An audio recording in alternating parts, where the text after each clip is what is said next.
exclusive club granting the privilege of paying thousands of dollars for a picture of a video game spaceship? Sign us up. Is the Tactical Strike Group mission fun? Maybe. Hard to tell with the busted test environment. That and more on The Black Box.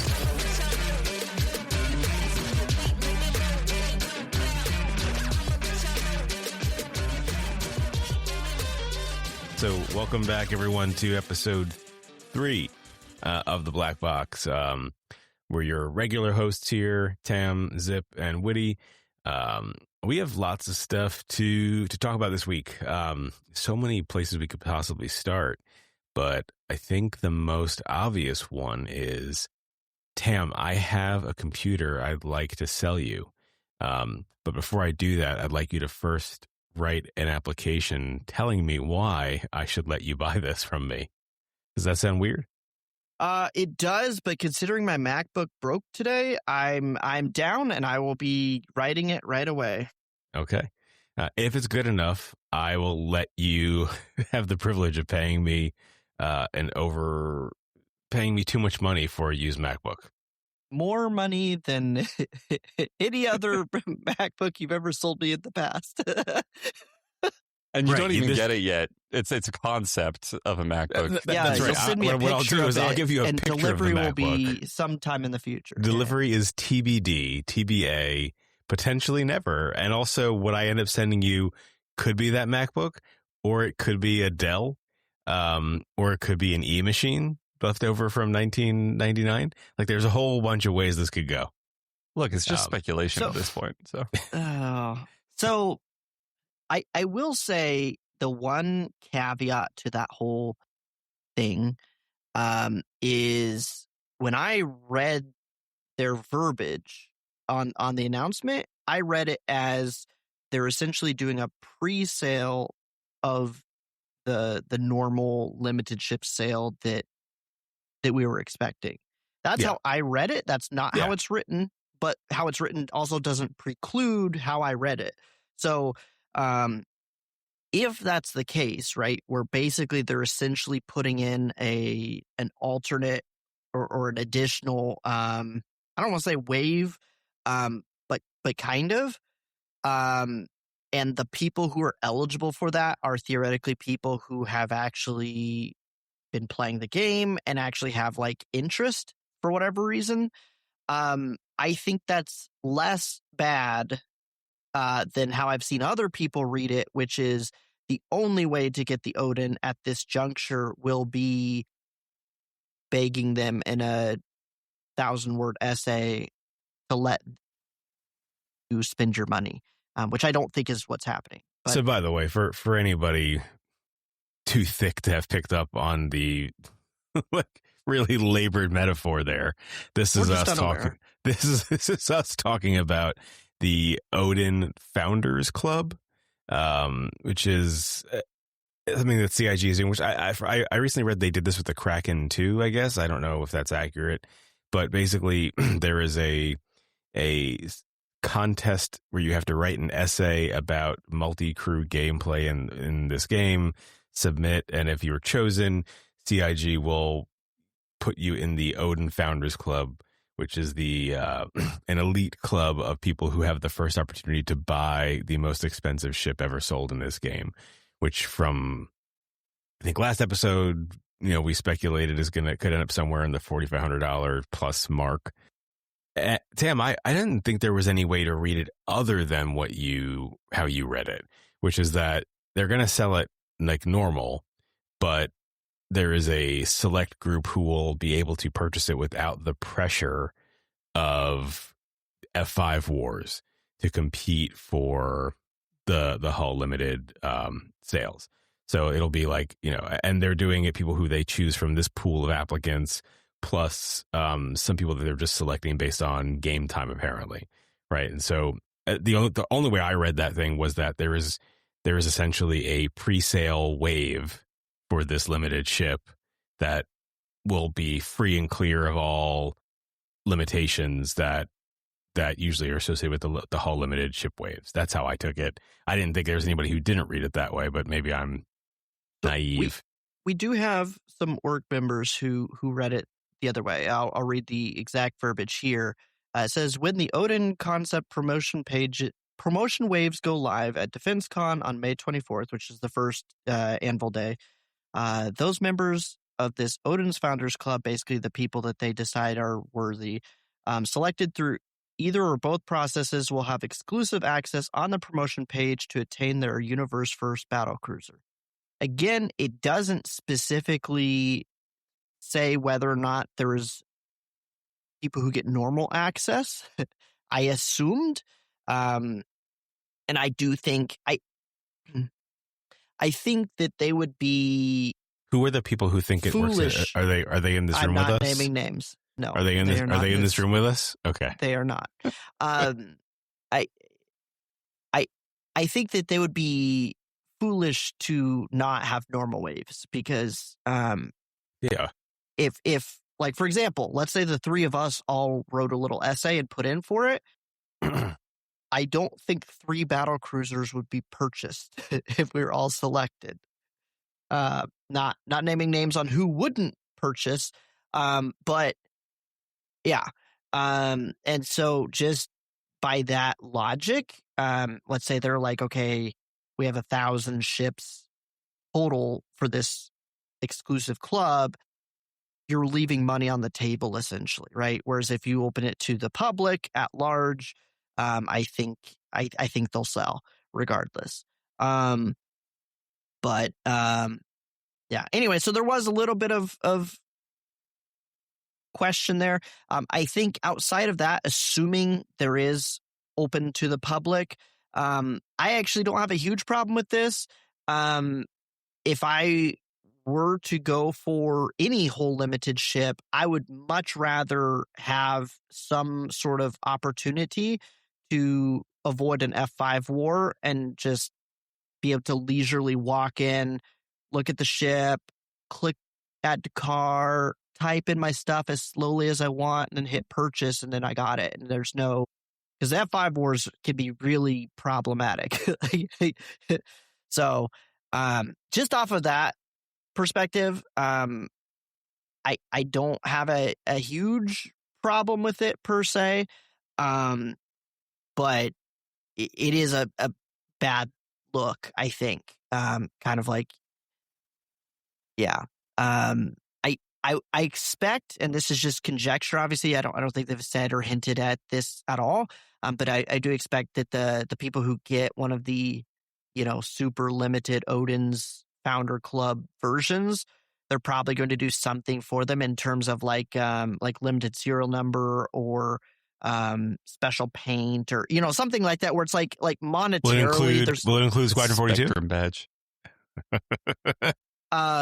It probably something where monetarily there's not really a big gain there, but like makes you feel special, and also incentivizes the people who did get picked to actually like follow up on getting picked. That would be my expectation. But yeah, I don't know.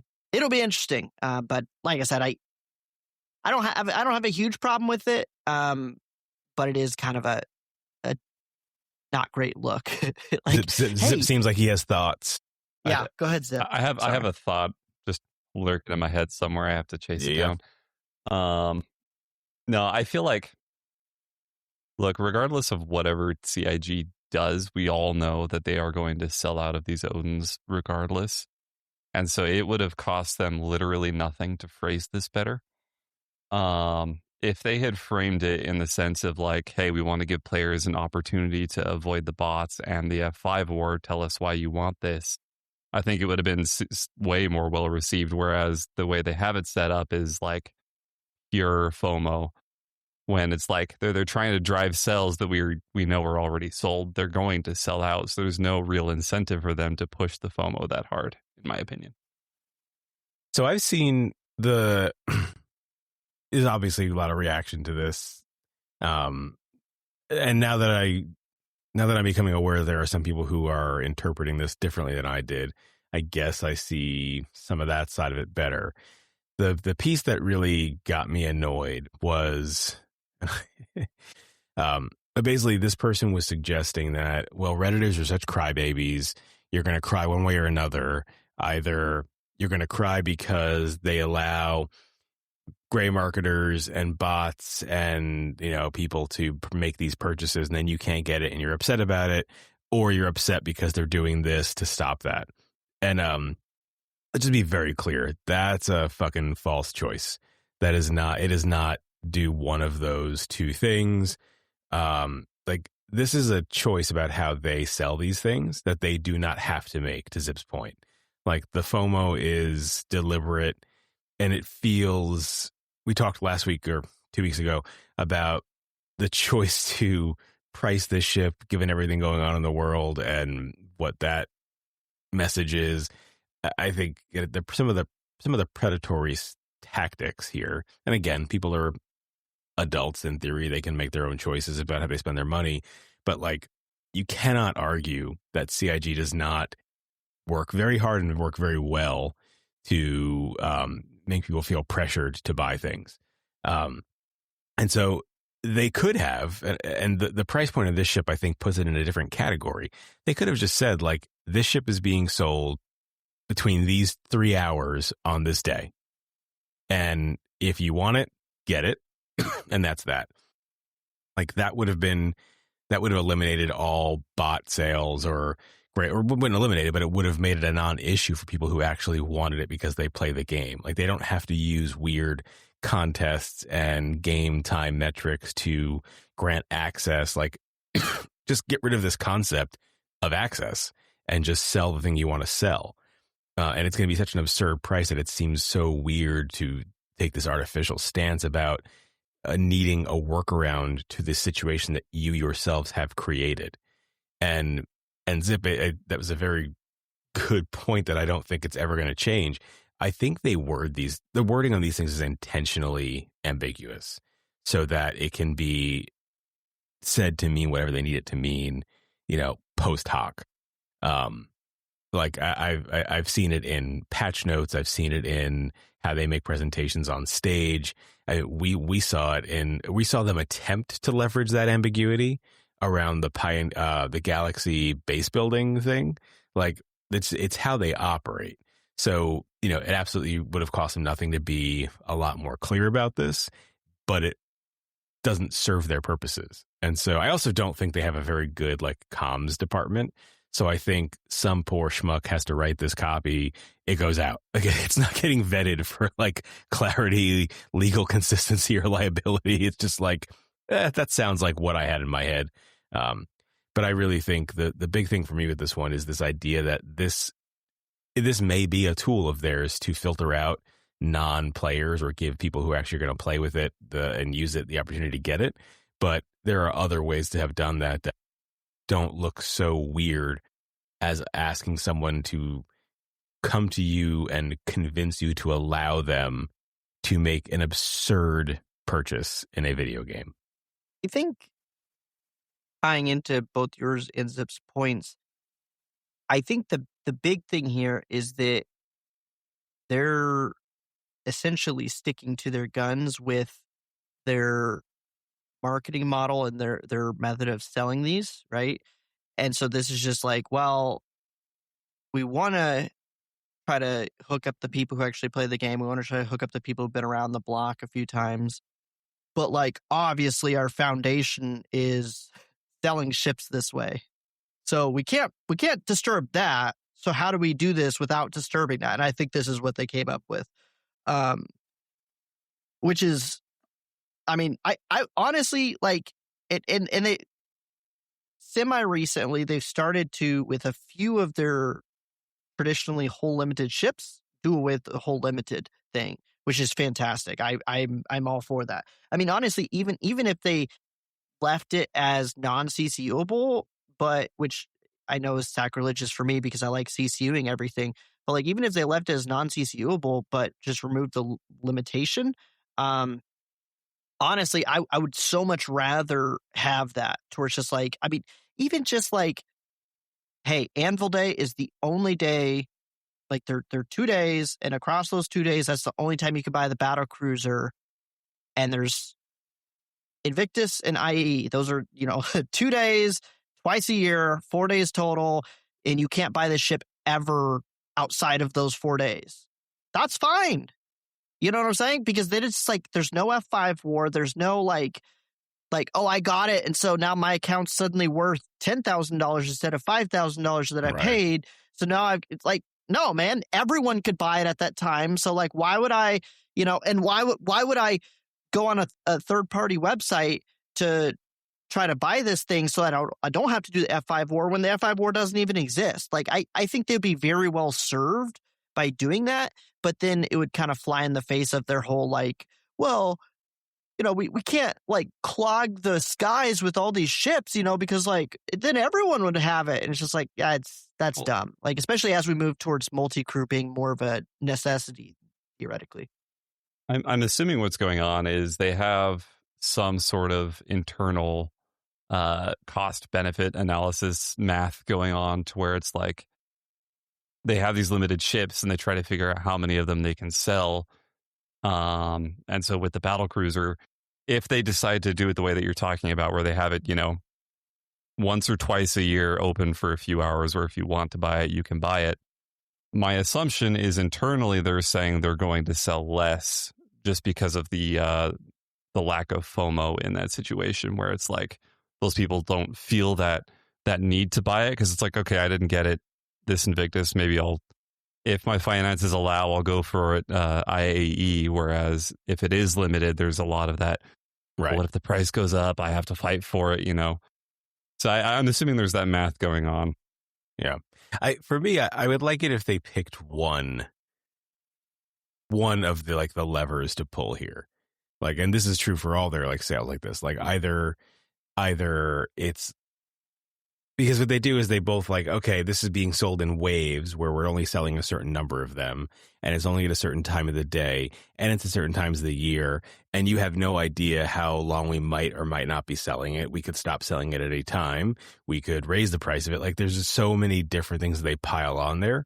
Like, that's what makes it feel especially predatory in my book.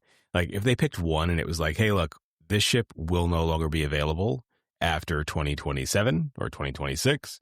If you want it, get it on one of these days when we're selling it.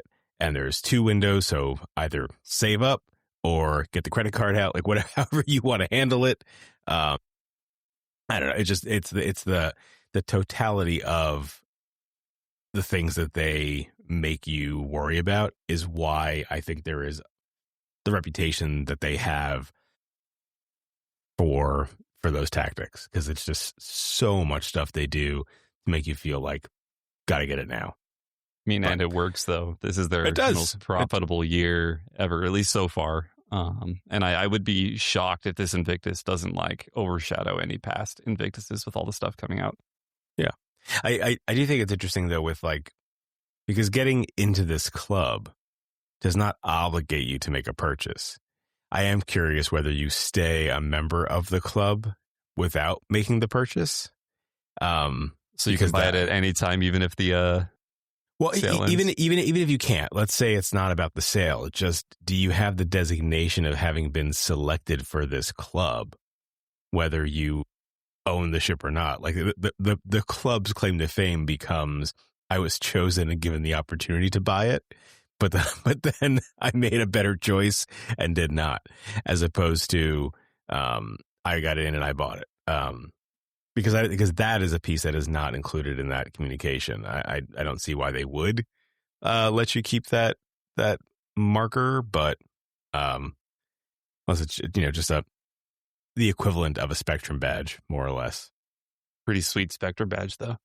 I'm guessing that it's tied to the purchase of the ship, and again, I'm guessing that purchase is like there's unique add-ons to it. Like could be like a Spectrum badge, but I'm guessing more like again like a serial number or like unique serial number and paint and stuff like that, so that like I'm a Odin founder. Look, I've got serial number 3. It's like that's pretty cool, Probably not what you paid for it worth of cool, but like, all right, yeah.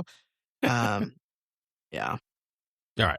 Listen, we could literally talk for hours about CIG's sales tactics. Did you write a letter to Santa, Witty? I did not. I am kind of considering just doing it just to see if it's better to have the option Same. than to not have the option. But I also need to replace one of my air conditioning units, and that's going to cost me around $17,000. So I'm not really interested in excessive JPEG purchases at this particular point in time. Open your windows, man. I was actually kind of thinking, like, in terms of the club, I would be shocked if this were the case, but it would be very interesting if the club members got a reduced price. Again, I would be shocked because that would, if they offered the ship to non-club members as well, which is what I expect, there's going to be a lot of outrage, I think, from the people who didn't get picked or didn't submit. So it'll be interesting. Well, look, the submission is on you, right? Yes, they could have said in the letter there'll be a reduced price. They're never going to do that. It's if you think there may be a chance for that, just go ahead and write your letter to Santa now. I don't, to be clear, I do not. But no, I don't either. But I think the more interesting question to me is whether there will be a war bond versus credit option for the club members, or if they're only going to have the ability to buy on war bond. Ooh, that would hurt, but I could see it. I have a very specific person I was thinking of when I thought about that issue, and I was like, that would blow. But I can absolutely see them doing that. And like, oh no, if you want credit, that's what the other waves are for. This is just for founders who want to invest in the game with that opportunity. That's what I could see them doing. So let the buyback tokens begin. All right, let's move on from this because, again, it's something that we could spend a long time on and there'd be some value to it, but I don't know. Let's talk about the PTU. There's a couple of different things going on here. What I would like to spend a little bit of time talking about is the insurance changes. Because as unsexy a topic as insurance is, I actually think it, like, the changes they're talking about represent some pretty significant, I guess it's not a change in their philosophy, but like the execution of their philosophy that I think is going to be really interesting to see how people respond to it. And so we're talking about, going forward, you're not going to be able to infinitely claim any ship that you lose for free. You've got to pay to get some version of the ship back. You have to insure a specific loadout on your ship, so weapons you've changed, etc., have to be kind of saved in that configuration, and then you claim that back. The long-term live version of this will be, I think, more robust, but at least what they're testing now is pretty limited to you can save a single configuration and then either claim that or claim the base ship. But it's leading to some interesting questions about like time value, risk reward in the game.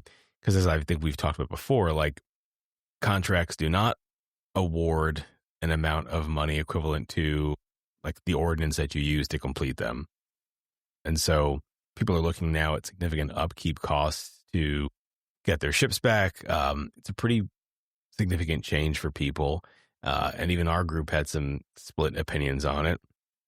I think I fall on the side of like, this is fine if there's not a chance of me just exploding because I looked at an asteroid.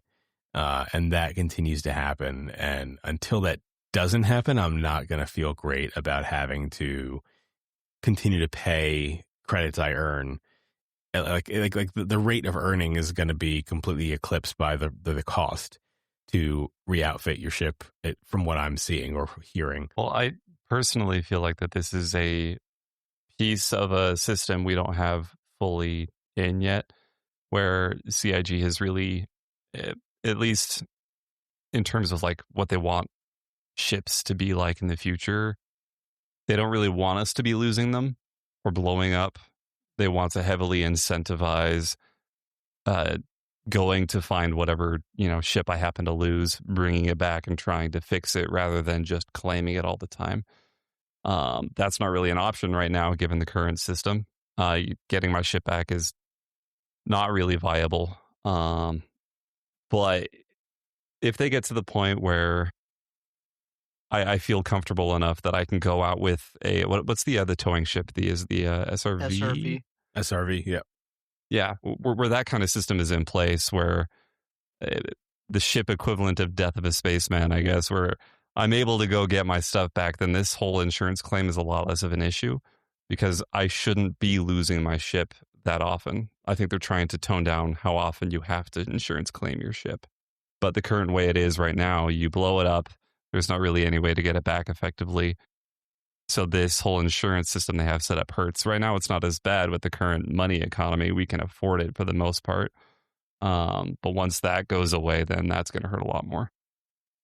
I think because the and correct me if I'm wrong, but the timers were extended by a good bit, right?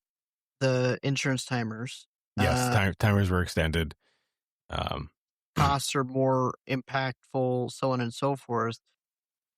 So on one hand, I understand that this is a quote unquote test environment in terms of it's an alpha, right?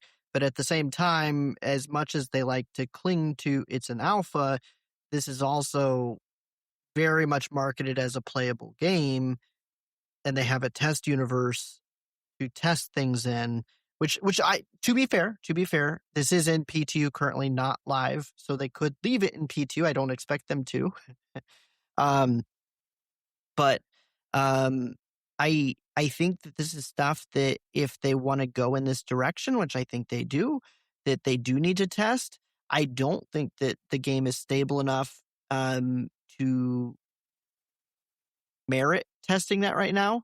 From a playability perspective, but from a timeline perspective, if they don't test stuff possibly before the other systems are as ready as would be ideal, then that's just going to delay their timeline overall and slow everything down, right? So from that perspective, I think that's, and this is just conjecture, I think that's the direction that they're going in terms of, look, stuff may not, like dependencies may not be there all the way for this to be a test where everybody's like just chilling.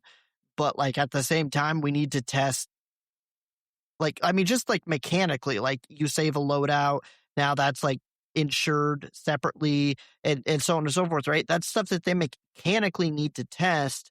And again, like if they don't test that now, then and wait for everything to be like all their ducks lined up, that you're just delaying the timeline by a lot if they do that for everything. And so I'm guessing that's where they're at, is trading off our gameplay in favor of knocking out more tests faster.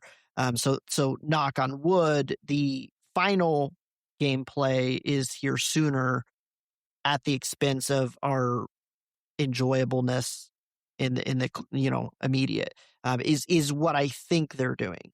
And I don't specifically appreciate that.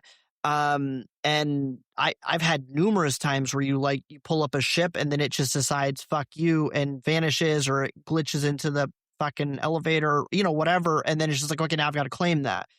But with increased timers and like, okay, now I owe something because that didn't have a stock loadout, that's problematic currently. But to Zip's point, they haven't done a wipe, so a lot of people who aren't me have lots and lots of money, so they can afford that.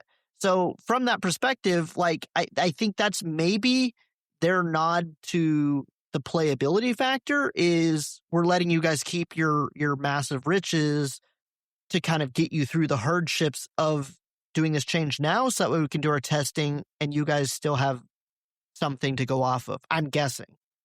Yeah.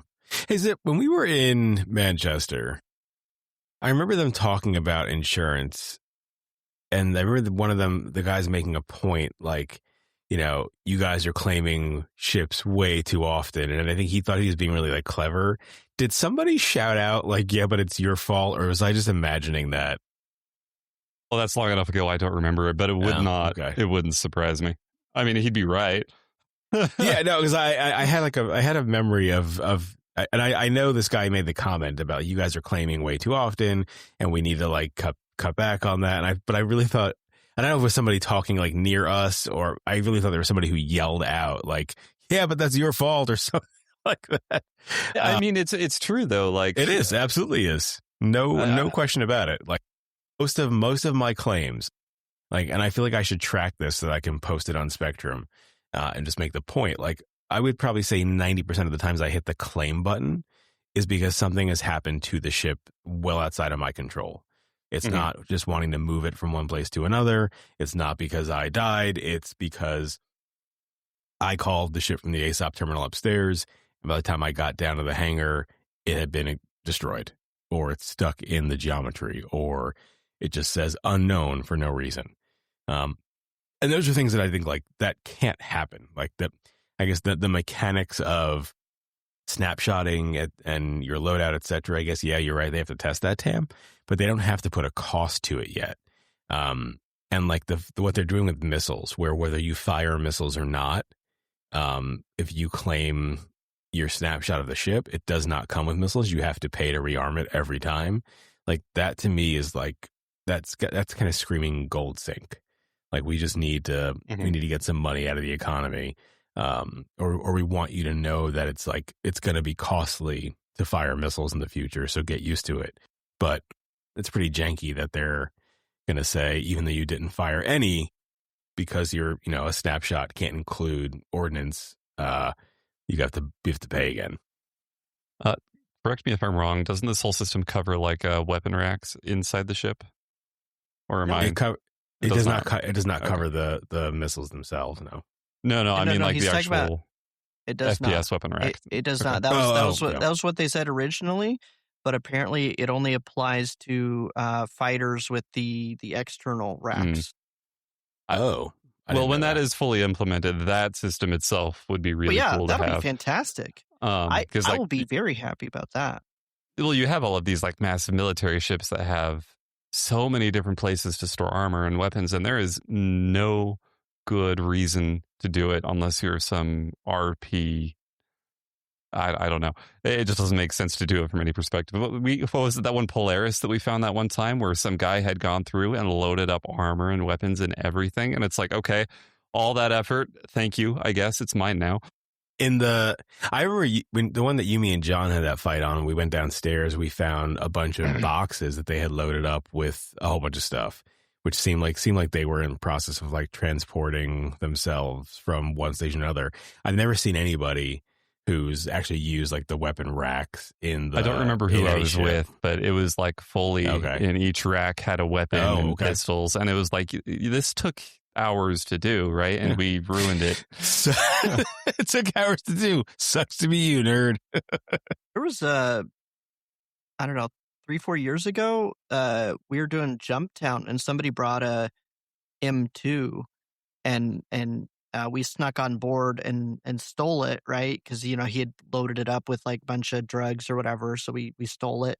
And then we, you park it in deep space so you can bring a cargo ship out and like cross load and all the things, right? And we were waiting around for the cargo ship, and the guy I was with, he's like, "Hey, come here."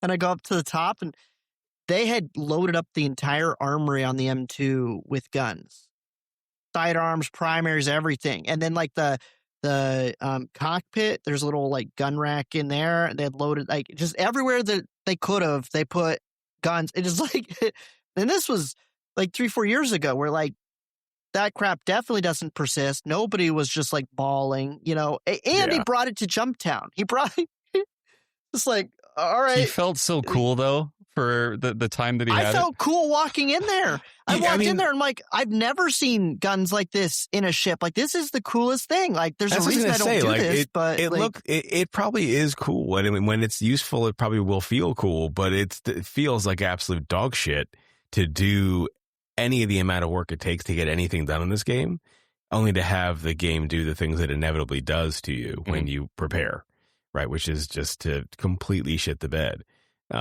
It's why so many people spent so much time just white suiting it when they fight. Like it's really hard to justify putting anything on, taking anything with you, unless you absolutely need it in your hand in that moment. As the game just does not respond kindly to those of us who prepare for things. I will give him credit. It is better than it used to be, but it's still a long way from being to the point that I would feel safe putting that kind of effort into it. So they are talking about some combat changes in the PTU as well. This one I'm not as well read on, so I'm going to have to defer to you guys, but it seems like changes to the way a lot of weapons are working. It basically seems like an armor and weapon balancing pass in some form or fashion, but a lot of changes in projectile velocity coming out of some guns. The damage gate is being raised or lowered depending on what ship you're talking about here. But all of which seems to be pointing toward even more of a desire for Chris Roberts to get his World War II fighter planes in space style flight model and combat model. This already cost the Star Citizen community one valuable community member and creator. This has potential to cost a lot more if they keep going in this direction. But is that basically what's going on here?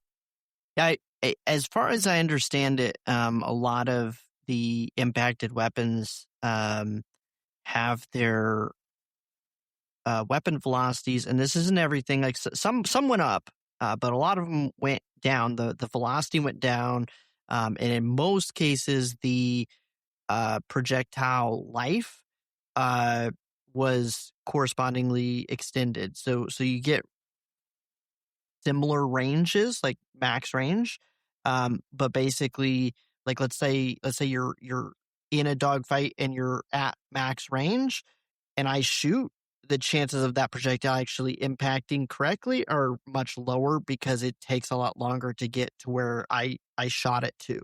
So even if I'm shooting at Zip, where Zip's going to be, all Zip has to, like, he's got like 5 seconds to just be like, actually, never mind, I'm going to go over here, and I missed. And so with weapons like that, there's more of an encouragement to engage closer and things like that. I believe, and I would have to like go look at all of the weapons, but I believe a lot of the weapons that got that slowdown. And Zip, I don't know if you've looked at the data and can correct me if I'm wrong, but I think a lot of them were cannons, whereas some of the ones that I saw that actually got a buff in terms of projectile speed were things like Gatling guns, from what I recall. So it could be that they're essentially trying to move off of the cannon meta that they kind of had when they introduced the new armor system with the damage gates. It kind of went to a cannon meta in a lot of ways. And so this could be just them trying to make Gatlings and things of that, repeaters, stuff like that, more viable than they have been. I don't know. I hate cannon meta. I hated it when it was a thing a year and a half ago or whatever it was. Like anytime the cannons are the way to go, I find it very boring. But that's just me. I just hate that it isn't an exact statement, but I hate that there's a meta in general. And obviously there's going to be a meta. I mean, that's just kind of how PvP works, right? Is there's always like people will find the thing that's marginally better and they will use that, and that will be the meta. But like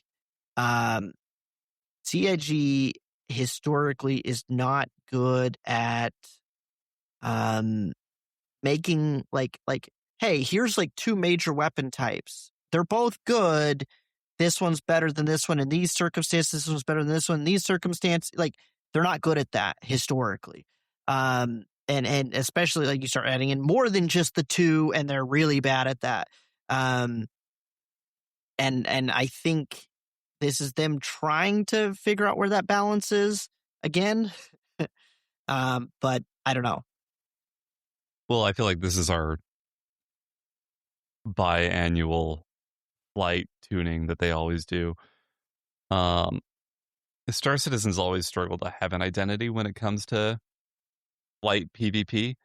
And I think, as you guys are probably aware, they're having those semi-internal testings where they're inviting like a few exclusive players to test a new model. You know, I here forgot and about there. that. Yeah.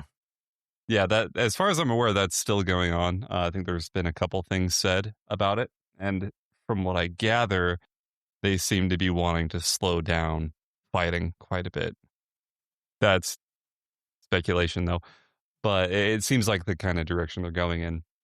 I don't think it's Um, speculation. I mean, they haven't said those words out loud, but if you saw master modes and then some of these changes we're talking about here, like that, I think you're right on. I think that's kind of hard to dispute. Yeah, well, it's really hard to discuss weapon changes when we don't know what it is that they're trying to plan on the actual flight side of things, because the way that your ship moves is going to drastically impact on the kind of weapon I want to use, regardless of how like strong a given weapon is. Like if I can't get my nose onto a guy to fire my heavy hitting cannon because its velocity's too slow, whatever, they're able to dodge easy, then that changes the whole calculation of whether or not a current weapon meta is good. The only issue is I don't personally see. I'm hoping they have a presentation soon, or we kind of see some sort of glimpse on what they want the PvP to look like. Because as of right now, I don't see the vision. I would almost rather go back to pre-master modes. I think that was a lot more fun. But I don't know. I'm hoping they're cooking up something good, but I don't know. Let them cook. Let's talk a little bit about my God, why am I blanking on its name now? Tactical strike groups. Yeah. Yeah, which we did an org video on where we shared some of our thoughts on that experience. Talking a little bit more detail here. I think it's I was really looking forward to it as being something that involved a lot of moving pieces. I thought it was going to be a little bigger from what they previewed. Again, it's really hard to peg what the requirements for completing this might actually be, given that the difficulty slider was down to 0 because of the server, kind of shittiness. None of the enemies were actually capable of doing anything. The FPS on the interior was actually far harder than anything outside, just because even though they were pretty heavily desynced, they could still shoot you, and so I did take a few hits there. But besides that, the only other threat was the crashing into the pipes in the substructure of the base. But that, which by the way is one of the coolest things that I've seen in the game. I don't know if that is just the Star Wars fan in many of us just kind of being tapped into directly by CIG. But that was really cool. I watched Zip and Oni dumped quite a lot of gigs of footage into my Dropbox, which I had to review, and I watched a lot of that repeatedly because it was just fun. That's a pretty immersive experience.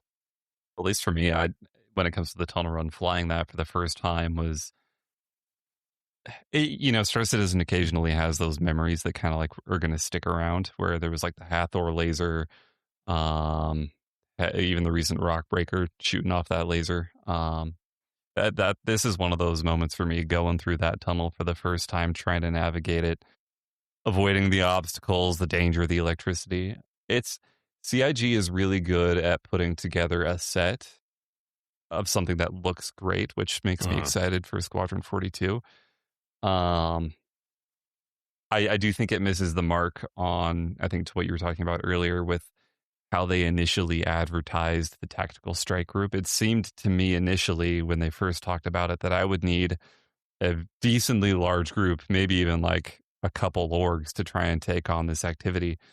And even if the server is running and the AI are dangerous, quote unquote, I think a normal group, at least for us, what would that be, like maybe 6 to 8 people can take on the challenge and not really have any issue. It definitely sounded like it was going to be something that you would want 20 people or more when they pitched the idea.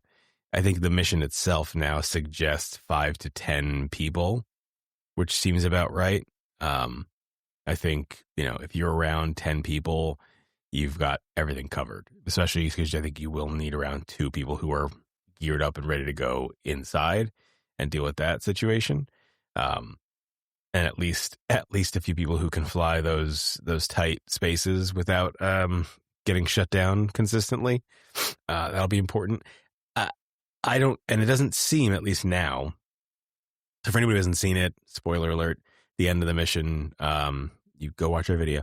You get a Vanduul Mauler, so a capital class, capital sized Vanduul ship that enters the area. I don't think you need to destroy that to complete the mission, even though there is a transmission that comes across that says like we have to take that out. It's too dangerous to let roam through the system. But I don't believe you need to in order to complete that. So I don't think you have to have a capital ship of your own to fight it off. But I can't see, even if the difficulty were higher because it was working, and Zip, tell me if you disagree with this, I don't think any threat presented in that mission is going to require people to rearm. Like there just aren't, the number of enemy ships isn't there that you'd be required to they talked about, bringing Agreed. Yeah. ammo and fuel and stuff. And I like, you're absolutely not going to be spending that much time out there that you would need to rearm and refuel. Well, I think the modifiers or the sliders they could tweak, like you said, are the number of enemies, but they could also increase the health of. There's a portion in the mission when you have to take out these. I forget what they're called. They're like these vents on the side before you're able to do the trench run. They could increase the health of those. Maybe you need to. They have sliders they could adjust to make it to where it requires either more people or more ammo. But yeah, but some of those sliders are not good sliders to use, though, in my opinion. Mm-hmm. Like if the way that if you're going to now make like a bullet sponge out of like a thing on a wall I have to shoot, that's not very fun. The enemy fighters are the way to go there, in my opinion. Either more of them, which more of them make them more durable, something like make them heavier, whatever it is. But definitely don't add more coolant pods that we have to blow. Like just no more inanimate objects. That's not a good way to get me to spend ammo and then have to reload it. That just isn't. That's not the one. I think those were, and correct me if I'm wrong, I think those were supposed to be torp targets, at least in the original concept or whatever. So, well, they I don't changed know, positions as well. They're not in a torpable position anymore, which may be why Yeah. I think it would be interesting to see how it runs on a server that's actually performing well. Because I want to say the only like major fire we took outside were those little turrets that were like all over the place. Mm-hmm. I don't know what those things are, floating turret things. Well, and those do hurt if you get hit. So yeah, we were in a Perseus. I mean, fair, not a big deal, but yeah. I mean, originally we were in an Idris, but the Idris vanished, and so I still haven't done the vent thing. I was going to fly my Gladiator in there, and then my Gladiator vanished with the Idris. So that's cool, but yeah, I don't know. Like, and like the interior, it's a reasonable distance from the entrance of the interior to the objective where you basically press a button, and there's a lot of dudes in there. And so like I think it would be very interesting to see how it handled if the AI in all forms was actually performing really well. I think, like, for example, like the interior, I could see it with that many AI. It could be something where it's like you're needing like 4 people, because there were multiple times, Witty, where we were pushing through and dudes spawned behind us. Right, which is, it's hard to tell though if that. Yeah. Would they have spawned behind us if the game were working properly? Yeah, I don't know. I'm just saying, like in terms of like a difficulty thing, like stuff like that, they could do that reasonably, and I don't think that would detract from the gameplay. I think that would just make it more fun if everything's performing correctly, and I'm not like constantly dropping my shotgun for no reason and not having a gun. Yeah, but I don't know. I like the idea of it. So far, I don't think we've gotten an experience of it that didn't have a ton of issues. Mhm. And whether that's just PTU servers or who knows what, I don't know. But I like the idea of it. I definitely don't think it's something where you need like 30 plus people, which is kind of the vibe I got when they first announced it. Um, We as a group are a group of people that we have people who have different interests in different parts of the game. So we have been looking for, and they have now advertised several of these kind of set piece missions as doing this, where you have kind of the need for different skill sets and objectives. So, dogfighters, capital ships, ground combat, escort, industrial application, like all of those things. And I feel like all their stuff does like two of them kind of well, but can't really handle the more broad execution of that. So that's why, and I think what you're saying, Tim, is right. Like this was pitched as being that you were going to have to kind of torp these things, light fighters to fly into the substructure because only they can fit. Although Oni took a Guardian in there, no problem. It looked like he had plenty of space. So I don't know why it feels much tighter when you're actually flying it, but watching the camera view behind him, see in the YouTube video that he had plenty of space. And then ground combat. So like all of that potential was kind of teased, but really you didn't really need a lot of that. You could have people do double duty. So I would like this, I hope when it goes live and the difficulty is, not completely nerfed because of the server performance, that maybe there is some need for, because we actually talked before we did it. We were like, oh, he's going to bring a Corsair, so we have some firepower. Make sure you have the fighters that are small enough to do XYZ. We had an Idris, like we were ready for what we thought it was going to be, and it turned out to be a lot less involved, is all. And you guys didn't even get to see the capital ship turrets going off. I did a run. I think I was either like with another guy in our org or by myself. I don't remember, but someone had showed up with an Idris, and I saw it getting targeted by this capital ship laser, and it was really freaking cool, and I could tell it was eating away at this Idris. So like there's a lot of potential there, and I think especially with the Mauler, because I feel like I don't know if this was said already, but it seems like it should be firing a lot more than it is. Yeah, it I did not see it shoot the night that we did our org only event.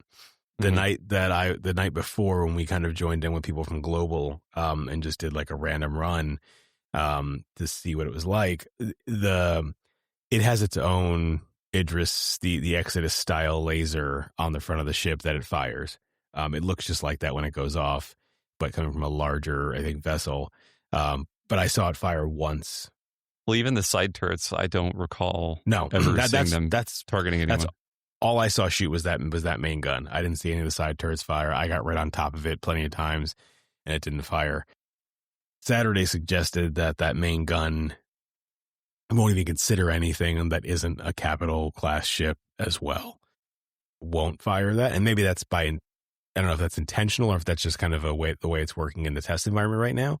But that could explain why we didn't see it go off, since again our capital ship just poofed as we approached the station. The Idris just ceased to exist, and then we were left to, which is especially funny given that EVA is completely broken in Nyx, that you cannot go anywhere or do anything. So you end up floating in space and needing one of your pilots to be capable of scooping you up with some kind of cargo elevator or something. So unfortunate outcome there, but thankfully Pac was able to pick Tamm and I up. It was a cool thumbnail. I thought so. So I guess other thing that's kind of going around is we have a couple of new ships, ship changes, things going on. Some drama. I mean, I hear that they removed a whopping 360 square meters of area from the Kraken. I I don't need. It wasn't even That anywhere I near did, that, was it? did I do the math wrong? Wasn't it like 16 by 30 something? No, 10 and 6. Oh, never mind. I misread that. I was like, that sounds like a lot more than I thought. Yeah, no, Okay. no, So they 60 meters. yeah, yeah, the Kraken, the recent jump point, they gave us updated dimensions. It's 10 meters shorter and 6 meters, well, 10 meters less long and 6 meters less tall. I'm sure there's a better way of saying that, but whatever. But basically they indicated that there was some dead space and they were just trying to make it flow better. But even with the reduction in space, they added 2 medical beds. It didn't originally have medical beds in concept. I don't know that I've seen anybody expressly upset about that. I think anybody who is probably, I don't know. I know we've kind of gotten used to CIG making everything get bigger. Like we sold you this concept and now it's twice the size. But um, I don't think that one particularly is a big deal. I don't care. The images they released of the Kraken are genuinely freaking awesome. Yeah. I make fun of the Dyson vacuum cleaner turret, but I think the ship overall is, I mean, obviously it doesn't have all the detail yet, but it is really nice. Like I don't own a Kraken. I'm not planning on buying a Kraken, but that's tempting suddenly. It looks really good. Same. But it looks good until they slap all the Drake texture over it, and then it looks a lot more budget Interesting friendly. You say that because the remember that the Drake cockpit and seat that they did as like one of their like teaser images that's presumably from the Ironclad, because it's literally the exact same chair as in the Caterpillar, but it's got like different textures and stuff. That actually looks pretty premium in terms of like texturing and materials.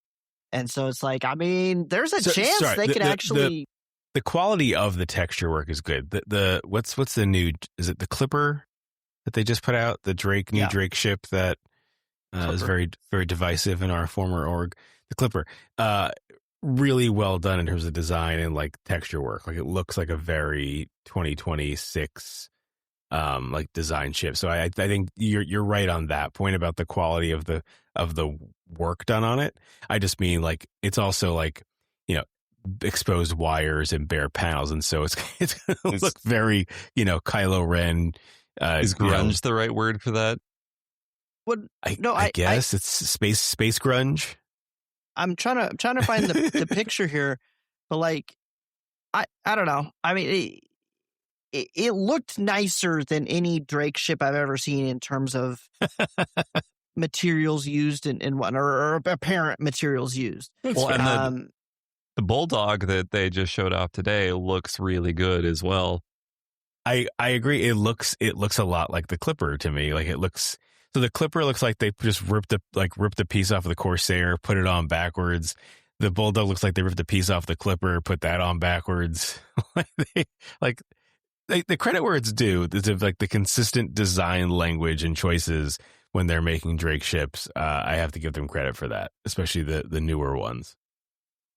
Well, they have this World War II style. I'm assuming it's one of the pilot controlled centers for the Kraken, where it's got like the 4 quadrants, like throttle quadrant, the submarine style display. It looks really good. Like even if they end up adding a little bit of dirt and rust, I think it's going to look great.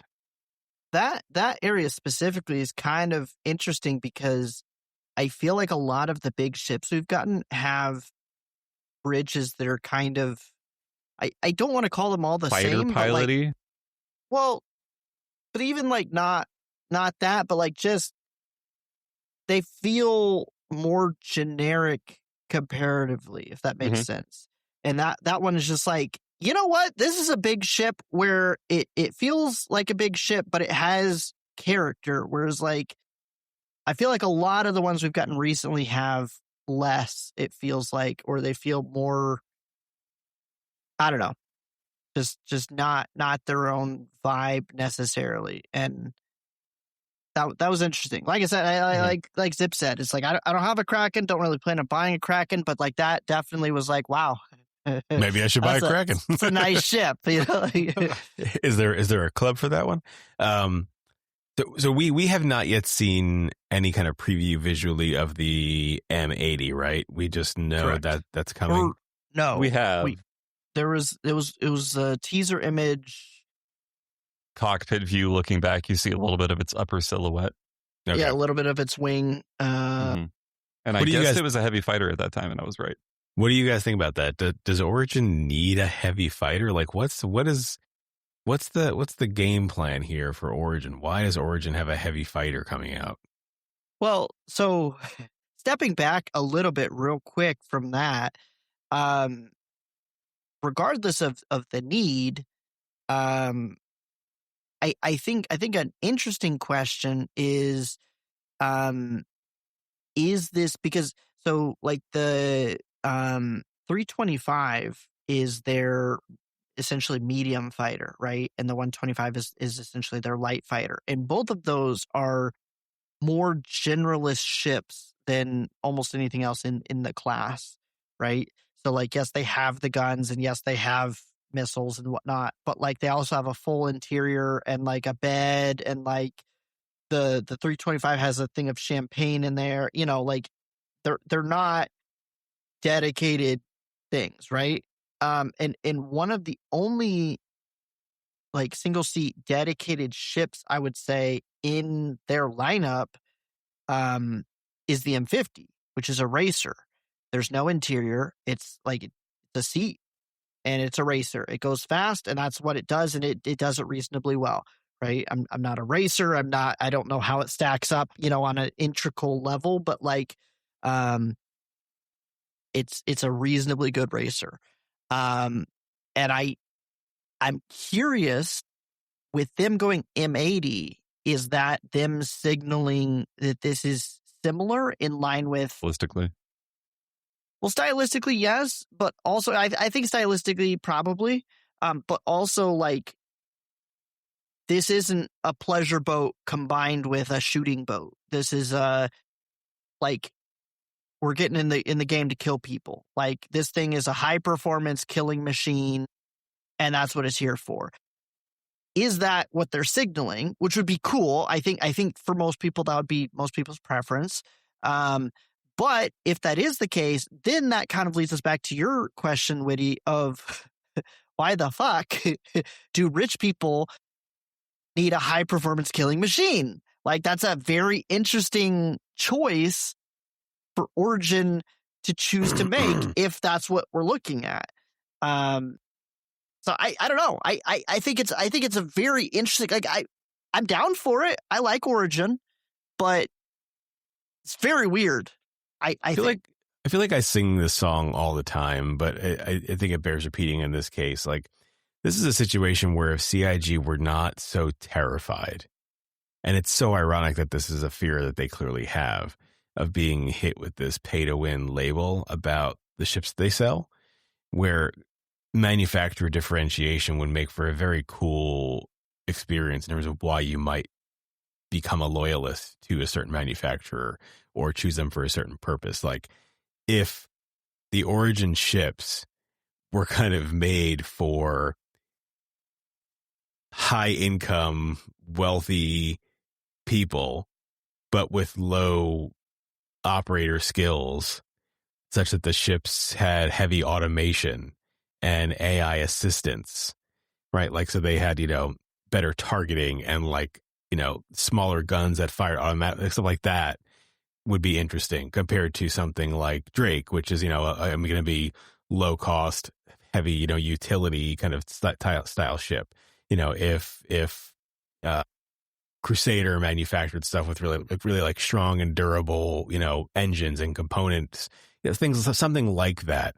that might give people a reason to say, oh, this is why I love Crusader. Because as of now, the only reason to pick one over another is generally the aesthetic, like the way it looks. Because they don't. And then I think, Tamm, you actually mentioned this once, and I did not know at the time, that no Drake ships have escape pods, right? So like something like that. Like, does the command module count? Command module is the closest. No, because the escape pod, remember, is supposed to be this like magic button that's used as a way for you to escape danger and like get like rescued and then revived or whatever, right? So if a ship doesn't have that, it's lacking that ability for whenever Death of a Spaceman becomes a thing. But they'll never go that route because they're too afraid of, one thing becoming too meta, and thus if it's a higher price point, that's the pay to win feature. Again, nothing can just the overwhelming irony of a company that sells video game spaceships for hundreds and thousands of dollars being worried about getting hit with a pay to win label. I can't handle that. I can't handle that, but that would be a really cool thing to me if they found some way to actually do manufacturer differentiation better than this looks like, the iPhone of pleasure yachts. Well, I will say, at least from the consumer perspective, my personal perspective, I really like the general style of Origin, the way ships look.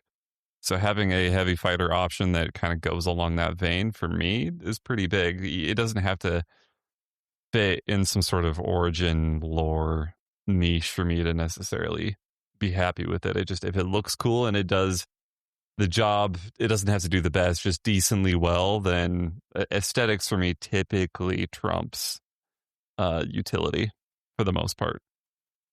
And I think a lot of people are that way as well. As long as there's a certain baseline of utility. Correct. Yeah. I don't want a heavy fighter that has like one size 2 repeater. It just doesn't make sense.